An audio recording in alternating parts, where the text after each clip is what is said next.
Hello ഗീസ്, welcome back. ഇപ്പം രാവിലെ എഴുന്നേറ്റ് അത്യാവശ്യം നമുക്ക് ചെയ്യാനുള്ള കുറച്ച് വർക്കെല്ലാം നമ്മൾ കംപ്ലീറ്റ് ആയി. കുറച്ച് കണ്ടന്റിന്റെ കാര്യങ്ങളൊക്കെ ഒന്ന് സെറ്റ് ചെയ്യണം. സോ അതെല്ലാം നമ്മൾ സെറ്റാക്കി വെച്ചിട്ടുണ്ട്. ഉടനെ തന്നെ വരുന്നതായിരിക്കും. പിന്നെ അങ്ങനെ നമ്മളെല്ലാം സെറ്റാക്കി വെച്ചപ്പോൾ ഞാൻ വിചാരിച്ച് എന്തായാലും വെറുതെ ഇരിക്കുക, ഇന്നത്തെ ദിവസം ഫുൾ ഇങ്ങനെ അങ്ങ് പോത്തേ ഉള്ളൂ ഗീസ്. ഇന്ന് വേറെ പരിപാടിയൊന്നുമില്ല. കൂടെ ഉള്ളവന്മാരെല്ലാം ജോലിക്കും അതുപോലെ തന്നെ പഠിക്കാനും ഒക്കെ പോകുന്നുണ്ട്. നമുക്ക് ക്ലാസ്സും ഇല്ലാത്തത് കൊണ്ട് ഞാൻ വിചാരിച്ച് നേരെ കുളത്തിലോട്ട് പോകാം. ഇവിടെ ആരെങ്കിലുമൊക്കെ ഉണ്ടെങ്കിൽ ആരെങ്കിലുമൊക്കെ തപ്പി പിടിച്ച് നേരെ കുളത്തിലോട്ട് പോയി. കുളത്തിൽ നേരത്തെ അമീബയുടെ ഒരു സീൻ ഉണ്ടായിരുന്നു. അത് ഇപ്പോഴില്ലെങ്കിൽ നമുക്ക് കുളത്തിൽ പോയി കുളിച്ചിട്ട് വരാം. ഉണ്ടെങ്കിൽ കുളം കണ്ടിട്ട് നേരെ തിരിച്ച് വീട്ടിൽ വരാം ഗീസ്.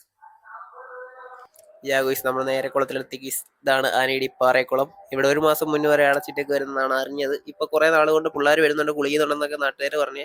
പിന്നെ ഒന്നും നോക്കില്ല ഗീസ്, നേരെ എടുത്തായി ചാടി. പിന്നെ ഞങ്ങള് സത്യം പറയുകയാണെങ്കിൽ ഇവിടെ വന്നിട്ടാണ് ഗീസ് ഞാൻ നീന്തൽ പഠിക്കുന്നത്. ഞങ്ങളുടെ ഏരിയയിലുള്ള പിള്ളേർ മൊത്തം നീന്തൽ പഠിച്ച് ഇവിടുന്നാണ് പണ്ട് തൊട്ടേ. കാരണം ക്ലാസ് കട്ട് ചെയ്ത് മെയിൻ ഇവിടെ ആയിരുന്നു ഞങ്ങള് ഒരു സമയം. അതൊക്കെ ഒരു കാലം. അത് കഴിഞ്ഞ് നേരെ വീട്ടിലെത്തി നേരെ ജിമ്മിന് പോയി. ഇന്ന് ചെസ്റ്റാണ്. അപ്പം ചെസ്റ്റിനുള്ള നല്ല രീതിയിൽ വർക്കൗട്ട് എല്ലാം കഴിഞ്ഞ് നേരെ അവിടെ നിന്ന് ഇറങ്ങി നേരെ വന്നപ്പോൾ അപ്പുറത്തെ പള്ളിയിലെ റാസ. പിന്നെ കുറച്ച് നേരം ഇരുന്ന് അതും കണ്ട് അവരുടെ പുറകെ പോയി കുറച്ച് ഫുഡും കഴിച്ച് നേരെ വീട്ടിലെത്തി. Okay, by.